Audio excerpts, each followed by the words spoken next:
versus Tony from the Bronx. All right, Tony from the Bronx is your homies. That's your main team. How do you think they're going to fare against Cloud9? They got Fusion on their roster this week, so Fusion coming back to the game. He's been taking a CSGO sabbatical, and now Priests have been kind of restored. I think they're going to become even stronger with full gear, and this tournament is going to be a pretty good example of that now that full gear is available. I think that Cloud9 might be one of their hardest teams. I think RMD in general is probably going to be their hardest matchup for the Discipline Priest Turbo. So I'm just curious to see how it plays out. We don't get to see a lot of Discipline Turbo played on the ladder here because Discipline Priests just weren't very good for so long, and now that they've been buffed, you're going to see a lot more of them, I think. Yep, Fusion is back, baby. I love it. I can't wait to see Fusion playing a bit more on the ladder. And then Cloud9, of course, the addition of Goreki seemed to do quite well for them as they got second place last tournament. Of course, they had those technical mishaps and whatnot, so they're back. They're here to make some redemption plays. And the very first game is going up against Tony from the Bronx. Tony from the Bronx nearly made it out of the qualifiers last tournament, but as you can see, I mean, these qualifiers teams are just as good as the rest of them. The qualifying team who made it into this tournament today actually beat this #1 seeded team. So Tony from the Bronx going up against Cloud9. Cloud9 making their name here in GCD Pro League #2, but not only that, they made it all the way to BlizzCon with just that RMD. So with that addition to the multi-classing god that is Goreki, this is a force to be reckoned with. I can't wait to see this turbo though, because with the turbo's damage was crazy before, and now with that, like what you were saying, that item level increase, I can't wait to see what kind of numbers and Mames is going to be able to pull out. I mean, I'll never forget the days where I was watching your KFC and you guys were just globaling people. Oh, that's an option for them too. I forgot. They could run Priest KFC. That could actually maybe just devastate RMD if they can get like a free win like that. Are you ready? Here we go. First game of the series is going to be played out on the Grand Arena.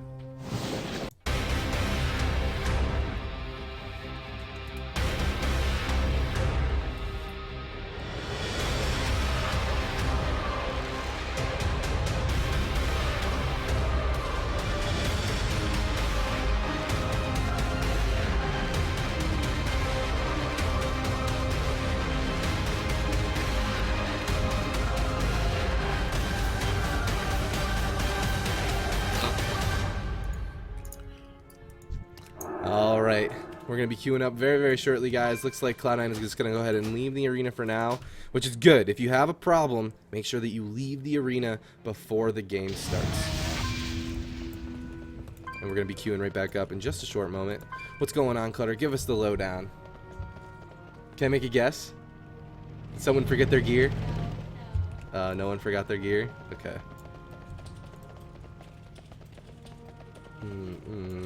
Is the meatloaf ready?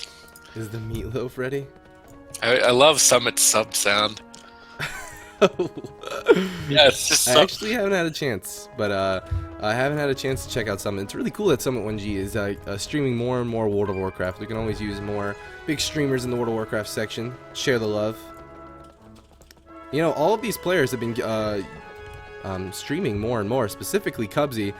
Make sure to follow all these players on Twitter if you guys want to watch their gameplay. They do tweet and let everyone know when they're going to be streaming on Twitter as well. So if you want to follow one of these players, if you want to see them play from their own point of view, make sure to follow them on Twitter and check out their streams. I know Tony streams. Fusion, of course, has that notorious stream, and Cubsy just the other day had been streaming more and more. So I think Fusion has the best smile, considering he's like the only one really smiling. It is quite a good smile, I have to say. He's a good-looking dude. He's a good-looking dude. But here we go. We're going to try this one more time. We're going to jump into the Grand Arena. There we are. All right, we have Tony from the Bronx. Looks like they're going to be running that Arms Warrior Enhancement Shaman Priest, running with the Discipline Priest this time around as their healer. Going up against Cloud9, using their patented RMD. Roasty's choosing to play sub. It's bread and butter. I'm curious to see how sub is actually going to play it. I wonder if it has enough damage to finish off Tony. really the only weakness for Discipline Priest right now. I would say they're probably actually the best healer outside of Crowd Control. Their health per second is crazy right now with Saving Grace and Power Word Shield every 6 seconds. So they really need to win with CC on Fusion. If they leave any gaps, he's going to get any Saving Grace off, and Tony's going to go back to full HP. So I'm curious to see how Cloud9 are going to deal with this. And I'm curious to see how this plays out. I'm just excited in general. Yeah, me too, man. I mean, the additional damage coming out from these cleaves, Fusion back on his Discipline Priest, and Cloud9 on their RMD that they've shown that they're so good at going through regionals and even BlizzCon. Here we go. The game is about to start. Roasty's moving in, gonna get the sap going on. Tony Jr. I wonder who they're gonna go on first. Fusion coming out. He's going to go ahead and silence Wealthy Sock up, and Mame's just going to jump right onto Wealthy Sock right away with that Blade Storm. Not getting peeled at this point, but Tony Jr. is actually going to be the kill target as he gets stunned up. Fusion put into that deep freeze, but nothing to follow it up just yet as Wealthy Sock is just getting stopped on all of those polymorphs. Full blind is going to go out into Fusion. He's just going to go ahead and trinket that and stay ahead.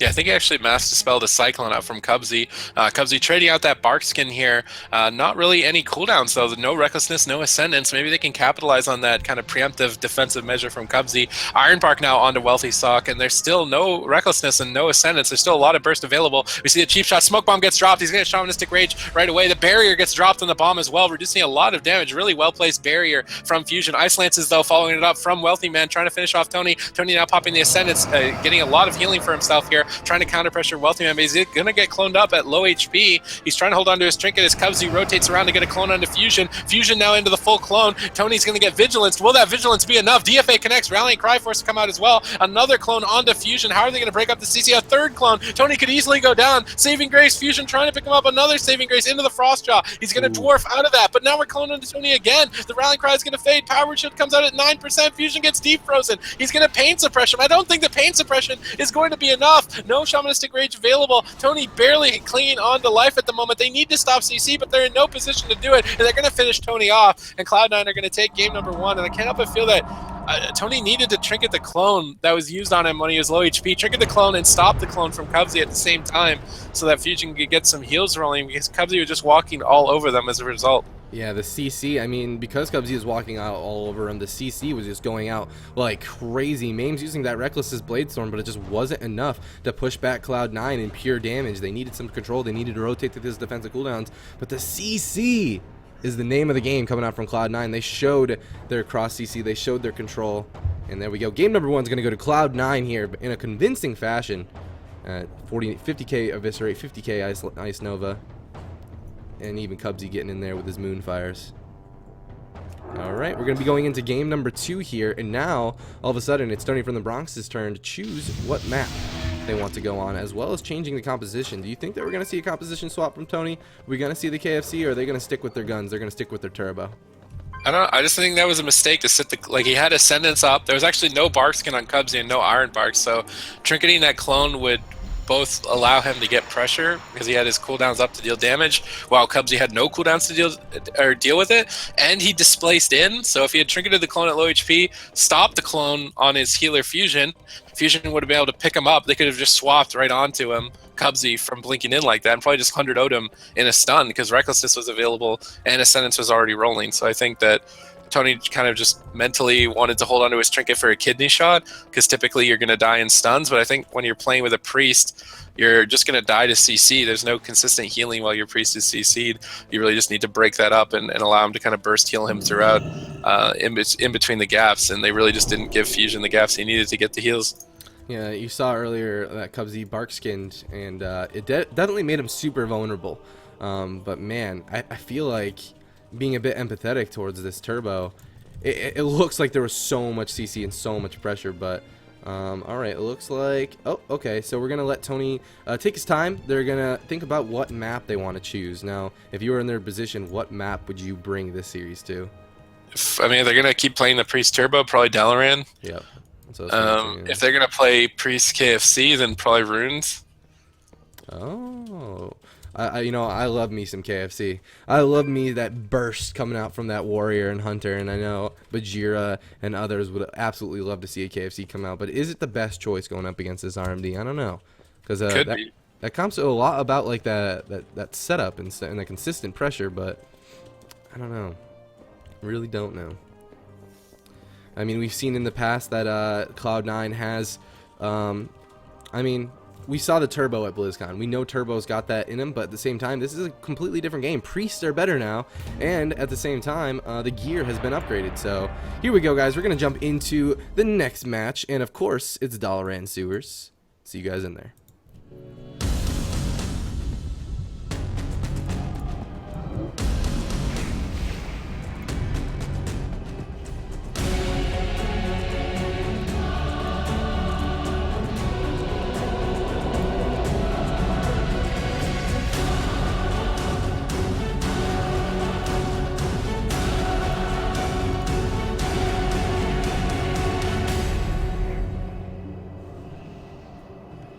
Welcome everybody to Dalaran Sewers. It's Cloud9 versus Tony D. Los Bronx. Mames, Tony Jr. and Fusion choosing to stick with that turbo composition with the Discipline Priest, and Cloud9 sticking with their guns on the Sub Rogue RMD. All right, let's see if Tony De Los Bronx can bring it back. That game did not look very good for them. Early on, it actually looked okay, forcing Barkskin and Ironbark out for free, and then just not able to capitalize it. And then Cubsy just found his center and went crazy with the clones. Here on Dalaran Sewers, it's going to be a lot harder for them to get CC, as it is such a small map, and this box is so easily to use. We see Fusion in Spectral Guys at the moment. If Holy Nova's Cubsy out of stealth, is he going to go for the Fear? Maybe a double Fear onto the DPS instead? A cheap shot over onto Tony here early on. Fusion powered shielding up, full kidney shot onto Mames. Cubsy going to be looking to clone out of that. He does get the reflect off with that Soothe, lands the clone, triple CC. Tony's forced to Shamanistic Rage, pops the Ascendance healing as well, trying to get some counter pressure. Fusion forced to trinket the blind there as well, and that could potentially open a kill opportunity here for the next deep free setup. A full Stormbolt over onto Cubsy. He's going to Barkskin right away. He is in bear form. Will that be enough? So much pressure rolling through. He does displace back over to Fusion, trying to kite throughout and using the Heart of the Wild now to increase his healing. Mames getting polyed up. Fusion has to be careful. He knows that his team's in trouble with no trinket. Spectral Guys comes out to try and dodge the deep freeze. Tony has to be careful. He's really overextended. Smoke Bomb gets dropped. DFA Shadowed has so much burst onto Tony with so little time. Mames is going to trinket out, but the Smoke Bomb denying the Vigilance for a few more seconds. Powered Barrier gets dropped down as well. That's going to be a lot of damage reduction. Again, a really well-placed barrier from Fusion on the bomb. The Vigilance might be enough to keep Tony Jr. alive throughout that setup. And now that they survived that moment of vulnerability, Tony is going to have Sham Rage for the next one. Let's see what they can do here. Evasion fading onto Roasties. He's got to be a little bit careful here, pulling back temporarily. Wealthy Man now leaving that fear. Cubsy rolling full hots here, trying to survive. And for this next setup, they're looking for that Sham Rage, potentially a pre-pain suppression as well. But Cloud9 has a lot more cooldowns to work through to get a kill. Yeah, they do. I mean, we have that Barkskin and just got off a cooldown on Cubsy as well. Cloud9 is looking good, but at the same time, it could go either way. Tony's actually going to trinket out of that full kidney shot as the Death from Above is going to land, forcing the Shamanistic Rage. Fusion being put into that deep freeze at this point, and the full Polymorph is going to be followed up as well, and Pain Suppression being used by Fusion right before that Polymorph, going to negate a whole bunch of damage on top of that Shamanistic Rage, but is it going to be enough as that Polymorph is still there? Any more CC onto Fusion? This could be it for Tony. Tony has no Sham Range, no trinket. Fusion without a trinket as well, and Pain Suppression. And Cloud9 is looking super strong. Dance coming out onto Tony. There's the kidney shot. Cyclone onto Fusion. This is gonna be it for Tony. Rallying Cry coming out from Mames. And somehow Tony's still alive. 2% health. Garrote going out onto Tony. He can't heal through this. Fusion comes out of the CC. Not in time. And Tony's gonna go down. Cloud9 taking game number 2. They just, I don't think they're playing into the strengths of the comp. I feel like they're overextending a lot in chasing and getting off the pillar a little bit too much. And it seems like Fusion isn't able to use any of his utility. Like it looks like he's helpless. Like I would hate to be him in that position. I think maybe they should look for like double Fear Stormbolt Druid on DPS so that they can at least access Fusion's utility to slow down the game a bit. But I don't think it's playing out in their favor the way that they're playing it really aggressive on Cubsy like that. I hear you, dude. Going into game number 3, they're definitely going to have to change something up if they want to take some wins off of Cloud9. Cloud9 having a pretty strong performance, it looks like, against Tony Jr. You know what? I actually saw this Turbo queue into Cloud9 last night, and Cubsy actually went down in a swap, like a really hard swap, and he went down, and he sarcastically said, "Oh, I'm so scared of them," and stuff like that. But like, it's definitely it's possible. That hard swap on the Cubsy is definitely possible, especially if we see stuff like that preemptive Barkskin in the very early on in the game. So Anything can really happen here, especially at 740 item level, where no one's 100% familiar with what exactly it is that the damage is going to come out. If they want to play like that, I think Runes of Lordaeron would have been better. I don't think that Valorant really played to that kind of chase Cubsy down strategy. I just think, I mean, that's fine if they want to go after Cubsy like that, but I think they need to set up cross CC. So every Stormbolt should be covered with Fear on Rogue at least. Maybe on Mage as well, and if he can get it on Mage and Rogue, and then a full Stormbolt onto Cubsy, and he's completely alone for a few seconds, they pause the damage, they can actually move off the box and kind of use the utility better. So I would like to see more stun, fear, togetherness from Tony from the Bronx. I like that. Togetherness. They need to just join. Let's all be friends. And hold hands. That's what they need to do, man. Hey, we're on the same team. We should help each other. That's true. All right, Hannah. What's the dealio? Are they making the map choice? Yes, they are. So, Supatees, if you were playing on this roster, are you the one who would be oh, never mind. I'm just going to stop talking and show you guys the new map intro that we're going to. Awkward. Oh.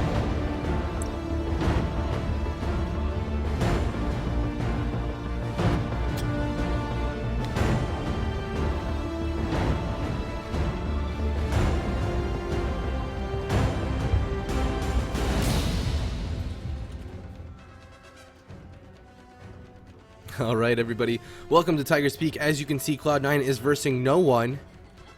All right, there we have it. We're going to go ahead and queue right back up, guys. They scared their opponents out of the arena. Did you see the composition? I saw the composition.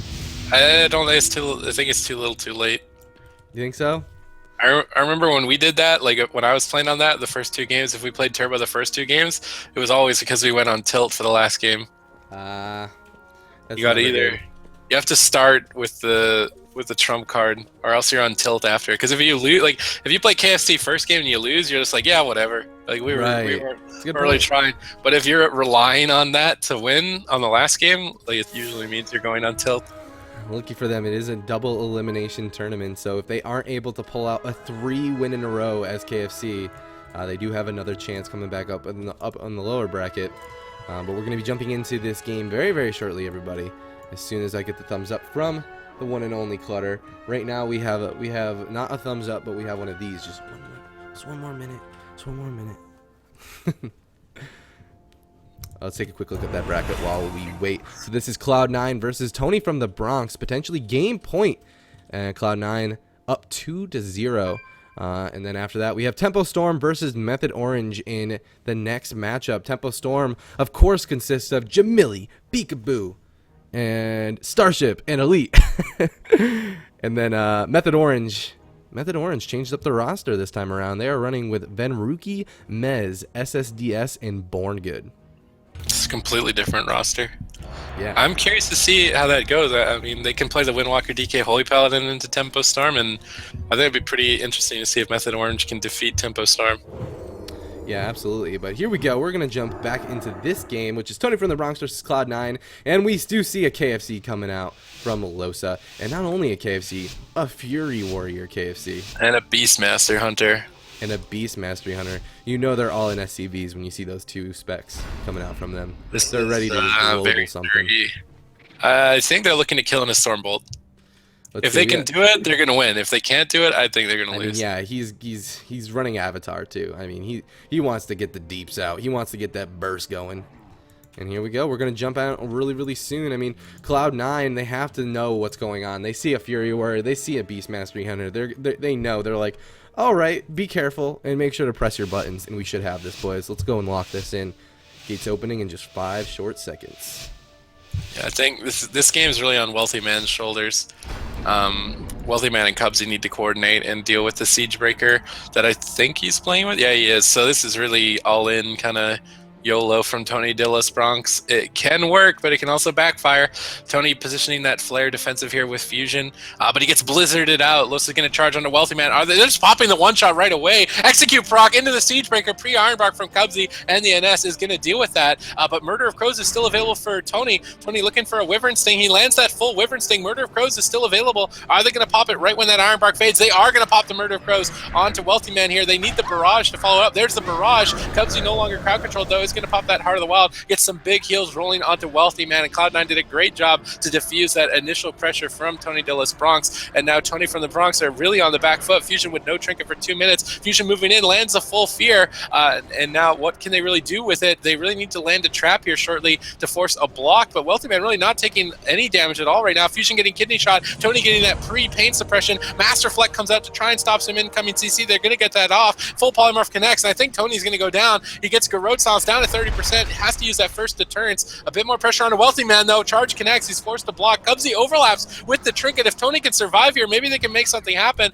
Murder of Crows could have been 14 seconds. He really doesn't want to have to use both deterrences, but he's forced to. The second deterrence comes out. Fusion still getting cloned up. Now into that final Cyclone. Needs to connect some heals, but Roasty's there for the full kidney shot. Deep shot onto Tony, and Roasty's just going to finish the game by himself here as Fusion goes into that full polymorph, and Cloud9 are going to take a 3-0 here. Feeling very confident moving forward in the winner's bracket.